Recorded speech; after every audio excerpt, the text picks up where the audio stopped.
প্লাগের board পর্ব ৭ অভিশাপের রক্তচিহ্ন। Doctor Rubina কিছুতেই বিশ্বাস করতে পারছিল না চোখের সামনে যা ঘটছে।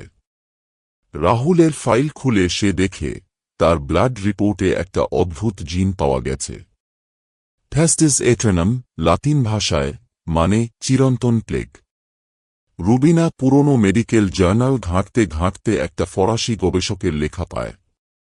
1842 সালে লেখা। Those who saw the dead walk again. They weren't sick. They were changed. Not victims but vessels. রুবিনার মাথায় ঘুরতে থাকে। রাহুল কি আসলেই প্লেগের বাহক নাকি সে একটা জীবন্ত অভিশাপের শরীর? সে পৌঁছে যায় পুরনো দিল্লির স্টেলোয়া সেমেটারিতে, যেখানে গতরাতে সব রোগী গিয়ে মিলিয়ে গেছে। গোরস্থানে ঢুকে সে দেখে মাটির নিচ থেকে ধোঁয়া উঠছে। এক এক করে পাথরের কবরে খোদাই করা হচ্ছে নতুন নাম।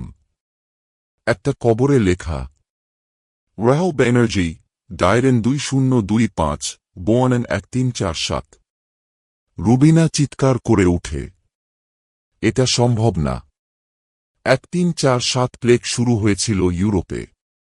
এক নারী কণ্ঠ উত্তর দেয়, সেটা তো তুই বলছিস ডাক্তার, কিন্তু যারা টিকেছিল তারা কি আসলেই বেঁচে ছিল?